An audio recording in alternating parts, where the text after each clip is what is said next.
कहीं ना कहीं जो पूरे जो सिस्टम है, जो पूरा ये रेस्क्यू अभियान चल रहा है, उस पे सवालिया निशान जरूर खड़े कर रहा है। पिछले 8 दिन से लगातार रेस्क्यू ऑपरेशन जारी है। आज 9वां दिन है, 200 घंटे के लगभग होने वाले हैं, लेकिन जो उम्मीद है लोगों की बरकरार थी, लेकिन जिस प्रकार से जो समय लग रहा है उस समय को देखते हुए जो उम्मीदें हैं उन पे कहीं ना कहीं थोड़ा सा धुंध जरूर छाती नजर आ रही है, क्योंकि समय बहुत लंबा हो चुका है। हालांकि जो जिला कलेक्टर है उन्होंने भी अभी मीडिया से रूबरू होकर बाइट दी थी कि उनकी हार नहीं मानेंगे, लगातार उनकी सफलता है और जो उसको प्राप्त करने के लिए जो उनके प्रयास है, एफर्ट्स है, वो जितने भी एफर्ट्स है वो करने में जुटे हुए हैं। लेकिन जो लक्ष्य प्राप्त करने की जो उनकी बात है उसमें देरी न हो जाए, ये सबसे बड़ा सवाल है। ठीक है, बिल्कुल रेस्क्यू ऑपरेशन में देरी ना हो जाए, लेकिन आज क्या माने कि कुछ हो पाएगा, चेतना तक पहुंच पाएगी टीम? क्या कहना है टीम का?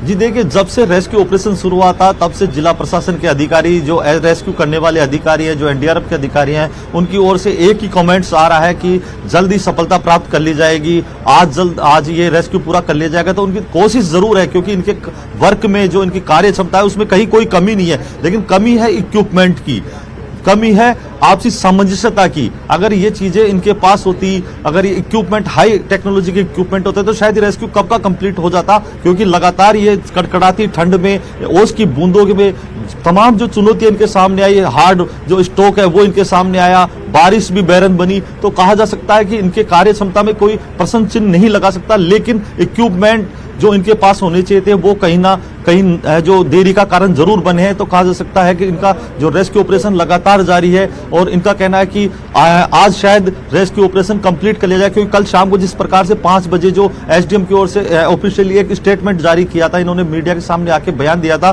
कि 8 फीट की टनल की जो दूरी है, जो टनल बनाया था, जो गड्ढा 170 फीट पैरेलल खोदा गया था बोरवेल के गड्ढे से, वो उसकी दूरी थी 8 फीट की, वो इन्होंने पूरी भी कर ली थी। तो उनका कहना था कि बच्ची को कुछ क्षणों बाद रेस्क्यू कर लिया जाएगा। 1 से 1.5 इंच की जो परत थी, जो चट्टान थी, उसको क्रैक करके उस बच्ची तक पहुंच जाएगा और पहुंचने के बाद उस बच्ची को रेस्क्यू करके हॉस्पिटल ले जाया जाएगा। लेकिन 12 घंटे बाद भी, 12 घंटे से शायद ज्यादा का समय बीत चुका है, वो 1 से 1.5 फीट की चट्टान की जो कटाई होनी थी वो नहीं हो पाई, क्योंकि जो बोर था वो डिसलोकेट हो गया, इस वजह से वो कटाई नहीं हो पाई और रेस्क्यू पूरा नहीं हो पाया। तो संभावना आज जताई जा रही है, क्योंकि अब जो कटाई हो रही है वो नीचे जो 170 फीट की गहराई में जाके टनल बनाया था, 8 फीट की टनल की खुदाई के बाद उसको लोकेट करने के लिए जो चौड़ा काटा जा रहा है, उस जो चौड़ाई के आधार पर उसको काटा जा रहा है, तो कहा जा सकता है कि वो चौड़ाई होने के बाद उसको लोकेट किया जाएगा, बोर मिल जाएगा, ऐसे उनको उम्मीद है बोर मिलने के बाद बच्ची को रेस्क्यू कर लिया जाएगा। जी, लेकिन आपसे ये भी जानना चाहेंगे कि रेस्क्यू तो लगातार किया जा रहा है और उम्मीद भी की जा रही है कि जल्द से जल्द बच्ची बाहर आ जाए। कोई जनप्रतिनिधि पहुंचा अभी तक स्थिति को जानने के लिए, मुलाकात करने के लिए परिजनों से?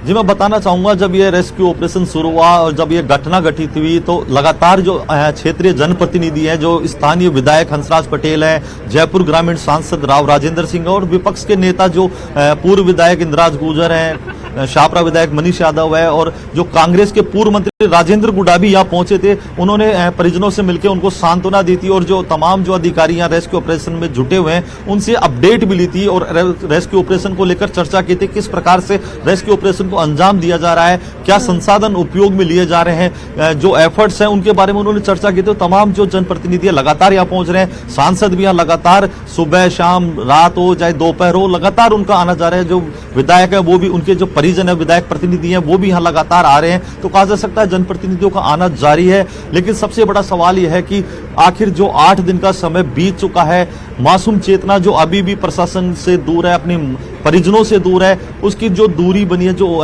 परिजनों का दुख दर्द है वो कैसे कम हो, मासूम चेतना को बाहर कैसे निकाला जाए, ये सबसे बड़ा सवाल है। जनप्रतिनिधि आते हैं, निर्देश देते हैं, चर्चा करते हैं, परिजनों से दुख साझा करते हैं। हीरालाल, एक बार जरा तस्वीरों को दिखा दीजिए, किस तरीके का माहौल है, रेस्क्यू ऑपरेशन किस तरीके से चल रहा है? जी बिल्कुल, मैं दिखाना चाहूंगा। आप देख सकते हैं वो जो गड्ढा है उसके पाइप उसके अंदर डाला गया है। एक जो टीम का सदस्य है उसको अभी अभी नीचे भेजा गया है, क्योंकि जो 3 सदस्यीय टीम नीचे जो खुदाई कर रहे हैं, जब वो थक जाते हैं तो उनमें से एक सदस्य बाहर आता है, जो थक जाता है उसके बाद दूसरे सदस्य को नीचे भेजा जाता है। जब वो एफर्ट्स जो कर रहे हैं उस चट्टान को काटने के लिए, जो बोर है उसको लोकेट करने की जो अब उनकी कवायद है वो लगातार जारी है, क्योंकि कल शाम 5 बजे 8 फीट टनल की जो खुदाई कर दी गई थी, आप देख सकते हैं ये जो भारी मशीनरों का यहाँ जो जमावड़ा है, पाइलिंग मशीन, हाइड्रोलिक मशीन, तमाम जो मशीनरी है ये यहाँ लाई गई थी, जिनके जरिए ये रेस्क्यू ऑपरेशन को अंजाम दिया जाना था। आप देख सकते हैं ये जो एनडीआरएफ के जो जवान है वो, क्योंकि सर्दी है, सर्दी का मौसम, कड़कड़ाती ठंड पड़ रही है, ओस अभी तक सूर्य देव उनकी तपिश यहाँ तक नहीं पहुंची है, तो आग जलाकर वो उस तपिश को महसूस करने की कोशिश कर रहे हैं, उस सर्दी को दूर करने की कोशिश करें तो कहा जा सकता है कहीं ना कहीं सर्दी भी एक बहुत बड़ा इनके रेस्क्यू ऑपरेशन में बाधक बन रही है, क्योंकि नीचे जो टेम्परेचर है उसके निकल कर जब बाहर आते हैं तो सर्दी का जो टेम्परेचर है वो कहीं ना कहीं उनके प्रतिकूल ना हो जाए, स्वास्थ्य पर प्रतिकूल प्रभाव न डाले, ये सारी कवायद उनके द्वारा की जा रही है। जी ठीक है, लगातार कोशिशें चल रही हैं और गांव के लोग भी मौजूद होंगे, उनसे कोई बात हो पाई आपकी?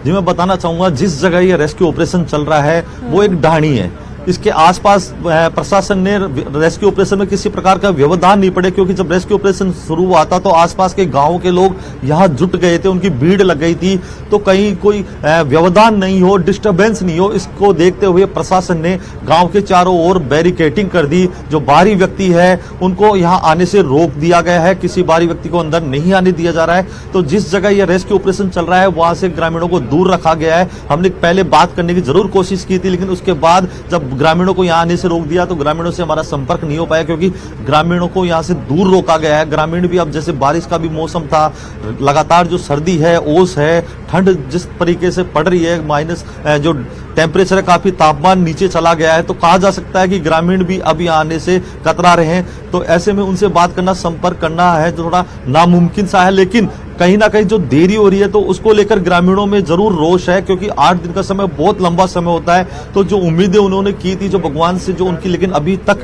प्रार्थना उनकी जारी है। उनका कहना यही है कि बच्चे को जैसे भी हो सुरक्षित बाहर निकाल लिया जा सके, ये उनकी ओर से दुआ की जा रही है।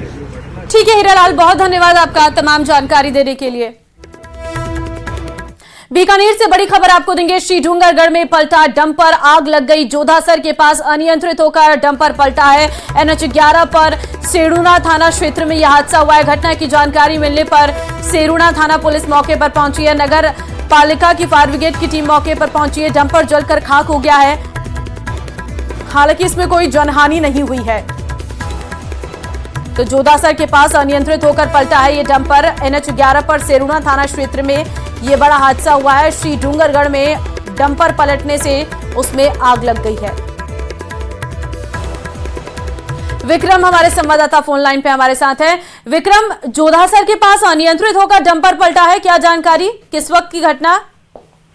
देखिए, अल सुबह जो है एक बड़ा दुर्घटना यहाँ हुई है, और उसमें डंपर था जो ग्रेट भरकर श्री डूंगरगढ़ से बीकानेर की तरफ आ रहा था। तो वो रास्ते में जब सेरुणा